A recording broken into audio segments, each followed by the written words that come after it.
അങ്ങനെ ഞാൻ ഇന്നൊരു വലിയ വള്ളിക്കൊടിയുള്ള മീൻ കിട്ടി അതുമായിട്ടൊക്കെ വന്നിട്ടുണ്ട്. നിങ്ങൾക്ക് എല്ലാവർക്കും താങ്ക് യു. എല്ലാവർക്കും എൻ്റെ ചാനലിലേക്ക് സ്വാഗതം. എല്ലാവരും സുഖമായിരിക്കണമെന്ന് വിശ്വസിക്കുന്നു. അങ്ങനെ രാവിലെ രണ്ടടുക്കളയിലുമായി ഞാൻ ചാടി നിൽക്കുകയാണ്. അങ്ങനെ രാവിലെ കുറച്ച് അവിയലിനൊക്കെ അരിഞ്ഞ് റെഡിയാക്കി അതിൽ കുറച്ച് വെളിച്ചെണ്ണയൊക്കെ ഒഴിച്ചാണ് രാവിലെ അവിയൽ വയ്ക്കുന്നത്. പിന്നെ കുറച്ച് പാൽ കാച്ചണം, കുറച്ച് വെള്ളം ഒന്ന് ചൂടാക്കി ഫ്ലാസ്കിലോട്ടൊക്കെ വയ്ക്കണം. രാവിലെ അത്യാവശ്യം ഒരാളിന് കൊടുക്കാനുള്ള പാലാണ് ഞാൻ കാച്ചി എടുക്കുന്നത്. ഇങ്ങനെ എന്തൊക്കെയാണ് വിശേഷങ്ങൾ? എല്ലാവരും സുഖമായിരിക്കണമെന്ന് വിശ്വസിക്കുന്നു. എൻ്റെ ചാനൽ കണ്ട് സപ്പോർട്ടാണ് എല്ലാ കൂട്ടുകാർക്കും വളരെയധികം താങ്ക്സ്. ചാനൽ കാണുകയും സബ്സ്ക്രൈബ് ചെയ്യുകയും ലൈക്ക് ചെയ്യണ എല്ലാവർക്കും പ്രത്യേകം താങ്ക്സ് ആണ് കേട്ടോ. അത് പറയാതിരിക്കാൻ വയ്യ. അങ്ങനെ എന്തൊക്കെയോ പറയണമെന്നുണ്ട്. പിന്നെ എന്തൊക്കെയുണ്ട് വിശേഷങ്ങൾ? നിങ്ങളെല്ലാവരും സുഖമായിരിക്കണോ? മഴയൊക്കെ കുറച്ചൊന്ന് തോർന്നു വന്ന് വീണ്ടും ഇന്ന് തുടങ്ങിയിട്ടുണ്ട്. അങ്ങനെ അവിയലെല്ലാം അടുപ്പിൽ വെച്ചു. അപ്പോഴേക്കും എൻ്റെ കൊച്ചുമോൻ വന്നു. എന്നത്തെയും പോലെ തന്നെ അവനെ കുറച്ച് സമയം നടന്നിട്ട് അവൻ്റെ അമ്മയുടെ കയ്യിൽ കൊടുത്തു.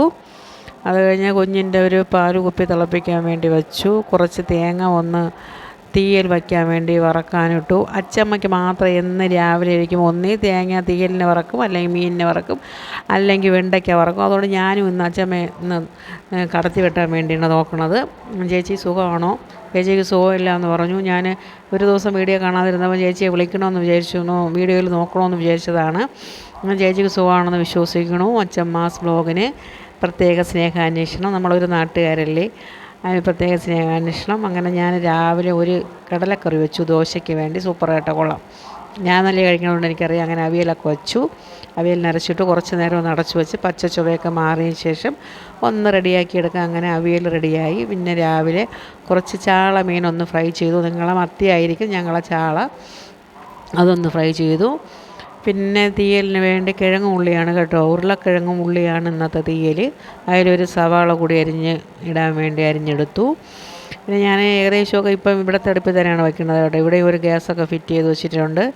പിന്നെ മീൻ കറിക്ക് വേണ്ടി എല്ലാം അരച്ചു കലക്കി റെഡിയാക്കി. സൂപ്പർ മീനായിരുന്നു കേട്ടോ, അടിപൊളി, പറയാതിരിക്കാൻ വയ്യ. അങ്ങനെ തീയലൊക്കെ റെഡിയായി. ഇന്നലെ അച്ഛമ്മ തീയൽ വെച്ചെങ്കിൽ ഇന്ന് ഞാൻ തീയൽ വയ്ക്കാമെന്ന് വിചാരിച്ചു. പിന്നെ എന്തൊക്കെയാ പറയേണ്ടത്? എങ്ങനെ രാവിലത്തെ ജോലിയൊക്കെ കഴിഞ്ഞ് ഒരു 2 ദോശ അങ്ങ് കഴിക്കാമെന്ന് വിചാരിച്ചു. അങ്ങനെ 2 ദോശ എടുത്തങ്ങ്